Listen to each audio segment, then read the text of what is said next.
Unë të thrasim Këshillin e Përgjithshëm të LDK-s për të finalizuar gjitha çështjet që lidhen me pjesën përgatitore zgjedhore. Pika e veçantë e këtij takimi ishte edhe natyrisht bashkimi i madh për cilin po flasim, e për cilin jemi angazhuar, e njoftova edhe kryesinë dhe kryetarët e degëve me procesin e drejtanishëm. Votuam dhe u dakorduam që të formalizojmë tash tutje në bashkëpunim me Vjosa Osmanin garimin e përbashkët në zgjedhjet e ardhshme. Po për këtë, më jepni edhe disa ditë, të finalizoj diskutimet dhe me zonin e Osmani për të përfunduar në një votim formal në mbledhjen e Këshillit Përgjithshëm. Pra, kishte dakordim për idenë e bashkimit, kishte dakordim për garim të përbashkët, kishte dakordim për shumë gjëra që i kemi diskutuar deri më tani dhe në mbledhjen e Këshillit Përgjithshëm do të formalizojmë këtë çështje në detaje. Ka është ajo që ka mbetur pa e finalizuar nga negociatat me zonin Osmani?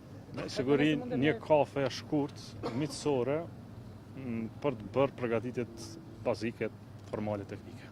Nga bisedimet që keni pas deri tash me zonin Osmani, cilat janë kërkesat e saj, pasi është përmend që ka si kusht temi kështu që të raditet në 10 që e parë, a kërkon emra specifik në listë, sa vende ja keni lënë? Asnjë kusht me Vjosën s'kemi pas. Pra nuk është relacion kushtëzimesh, është relacion i kuptimit të nevojës përbashkimit të gjithëve brenda Lidhjes Demokratike të Kosovës. Dhe ky përbashkim nuk kupton që ne ndërtojmë relacione mbi mirëbesim. Dhe përderisa kemi mirëbesim dhe kemi vizion të përbashkët, nuk flitet për kushte sepse s'po flasim për relacione kushtëzuese ndaj njëri tjetrit. Pra shumë ato raportime ka qenë të pasakta, i kemi diskutuar edhe unë me të shpesh, por kanë qenë të pasakta.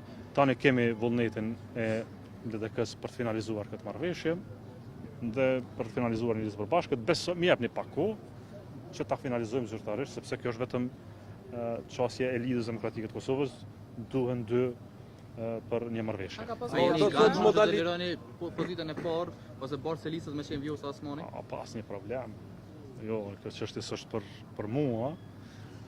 Besoj që Vjosa Osmani duhet të jetë kandidatja shkëlqyeshme dhe më e duhura për presidentin e Kosovës.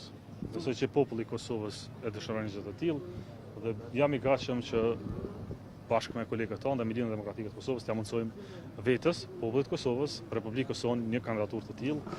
Prandaj renditja në listë për mua nuk ka fare rëndësi, përderisa gjejmë një modalitet që funksionon, që fton njerëzit të bëhen pjesë e këtij rrugtimi, që ngrit shpresë për Republikën e Kosovës, edhe në fund që e ngrit edhe vizionin dhe programin politik Lidhjes Demokratike të Kosovës drejtimin e duhur. Që komentoni faktin që për 2 herë me radhë, 2 kryetarë komunash arrin koalicion me parti tjera pa miratimin e kryesisë LDK-s në këtë rast në Prishtinë. A është ende LDK për vërtet? Shqiptani, kryetarët e komunave kanë të drejtën e tyre të bëjnë marrëveshje për shumicën që ata konsiderojnë. Po nuk mund të them që ne kemi marrëveshje me Partinë Demokratike të Kosovës. Po mund t'ju gënjej, po s'kemi. Po ta kemi një marrëveshje të tillë, ma tregoni pra. A është Pra ende LDK? LDK-ja nuk ka bërë marrëveshje me Partinë Demokratike të Kosovës.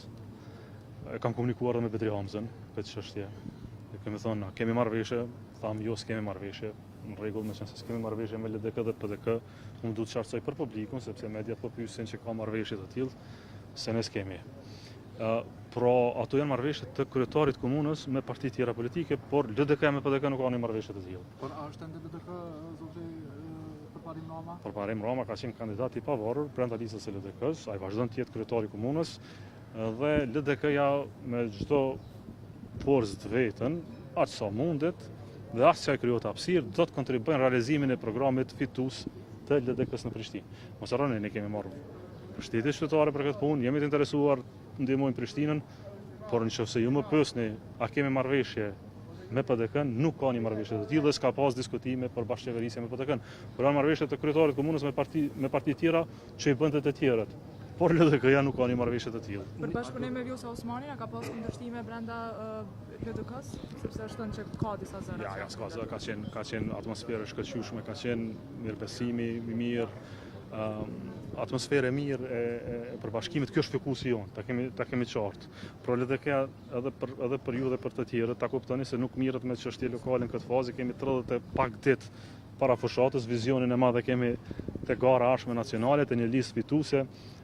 Besoj shumë shpejt do të finalizohet dhe do ta kemi në publik si të tillë, edhe që është me interes edhe për vendin edhe për të ardhmen e këtij. Por me post të qartë, se herë po thoni përbashkim, herë po thoni bashkëpunim me Vjosa Osmanin. A është ju bashku Vjosa Osmani LDK-s apo keni bashkëpunim me Vjosa Osmanin dhe me kandidatët e saj për deputet? S'ka diferencë.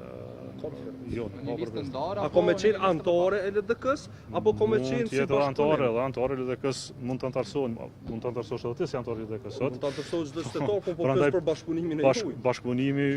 Bashkëpunimi ynë është me një listë përbashkët brenda Lidhjes Demokratike të Kosovës. Vetëm LDK-s, ka parti tjera brenda listës së LDK-s, këtë dijeni. Mund të kemi koalicione të vogla me partitë të tjera, tani po flasim për një bashkëpunim brenda LDK-s. Zotra Abdigjigo po flet për një listë zgjerë. Po. Për a ka në jamër që është zhvilluar në bashkë bisedim dhe a ke mundësi një për opinionin publik? Ka shumë emra, ka një listë përbashkuese, tani sapo dolën prej takimit, strukturat tona do të vinë edhe me emra të tjerë. Na jepni pak kohë, ti finalizojmë, ti zyrtarizojmë dhe të vijmë me një propozim konkret. A jeni të hapur për ndaj koalicion tjetër të qoftë me AKN ose nismën eventualisht? Jo, s'kemi pas diskutime të tilla, as besoj që kemi marrë aprovimin e strukturave të partisë për të formalizuar një marrëveshje që duhet edhe një palë tjetër ta pranoj. Në momentin që pala tjetër e diskuton dhe ulet me neve në këtë rast Vjosa Osmani me listën që mund garoj brenda këtij bashkëpunimi, e finalizojmë brenda Këshillit të Përgjithshëm të LDK-s dhe merr fund kjo çështje. Cili do të jetë pozicionimi i asamblesëve të komunës së Prishtinës? A do të jeni tash në opozitë me që keni përshkallje me përparim? Jo, nuk kemi në opozitë, unë sa di. LDK është në qeverisje dhe LDK ka 15 asamblesë si forca më e madhe politike në Prishtinë. Unë po ju them që LDK nuk ka marrëveshje me PDK-n, për hapa tjera mpretni mas zgjedhjeve. Tash jam interesuar veç me bë bashkimin e madh, me bë një listë fituese, me vendos një kandidatë të shkëlqyeshme për presidente, një kandidat mirë për kryeministër, edhe unë bashkë me këta 110 tjerë që jemi bashkë, me arrit një rezultat të mirë që besoj është i mirë edhe për qytetarët e Edhe Kosovës. për Xhafer Tahirin apo do të thonë me prit ma zgjedhje për ardhën zgjedhje tjera? Xhafer Tahirit ja kemi refuzuar dorëheqjen dhe ai do të vazhdojë të jetë kryetari i Degës Ushtrisë. Faleminderit shumë. Faleminderit.